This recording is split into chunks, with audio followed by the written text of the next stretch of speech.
بسم اللہ الرحمن الرحیم۔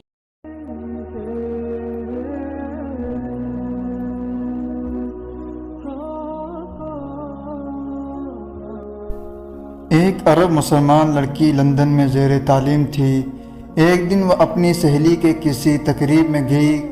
کوشش کے باوجود وہ وہاں سے جلدی نہ نکل سکی۔ جب وہ اس فنکشن سے فارغ ہو کر نکلی تو رات کافی دیر ہو چکی تھی۔ اس کا گھر دور تھا۔ گھر جلدی پہنچنے کا ذریعہ زیر زمین چلنے والی ٹرین تھی، لیکن وہ ٹرین سے سفر کرنے سے کچھ خوف محسوس کر رہی تھی، کیونکہ برطانیہ میں اکثر رات کے وقت ٹرینوں اور اسٹیشنوں پر بہت سے جرائم پیشہ ور نشے میں دھت افراد ہوتے ہیں۔ آئے روز ٹی وی چینل اور اخبارات میں یہاں ہونے والی وارداتوں کا تذکرہ موجود ہوتا ہے۔ چونکہ اس لڑکی کو زیادہ دیر ہو چکی تھی اور بس کافی وقت لے سکتی تھی، اس لیے اس نے بہت سے خدشات و خطرات کے باوجود ٹرین میں جانے کا فیصلہ کر لیا۔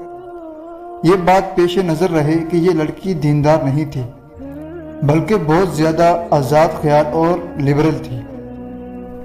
جب وہ اسٹیشن پر پہنچی تو یہ دیکھ کر اس کے جسم میں خوف کی ایک سرد لہر دوڑ گئی۔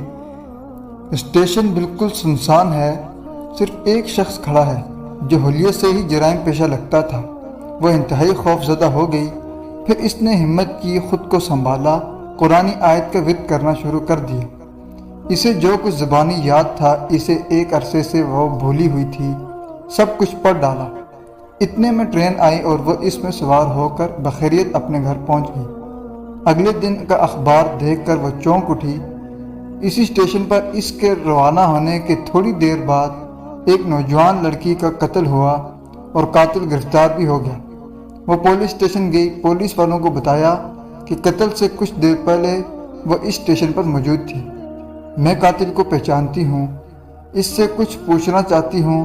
جب وہ مجرم کے سیل کے سامنے پہنچی تو اس سے پوچھا، کیا تم مجھے پہچانتے ہو؟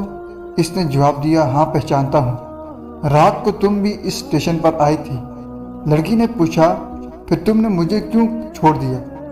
وہ کہنے لگا، میں تمہیں کیسے نقصان پہنچاتا؟ تمہارے پیچھے تو انتہائی صحت مند اور قداور باڈی گارڈ تھے۔ یہ سن کر لڑکی حیران ہو گئی۔ اسے یقین ہو گیا کہ قرآن کی آیتوں کا ورد کرنے کی وجہ سے اللہ کی طرف سے اس کی حفاظت کی گئی۔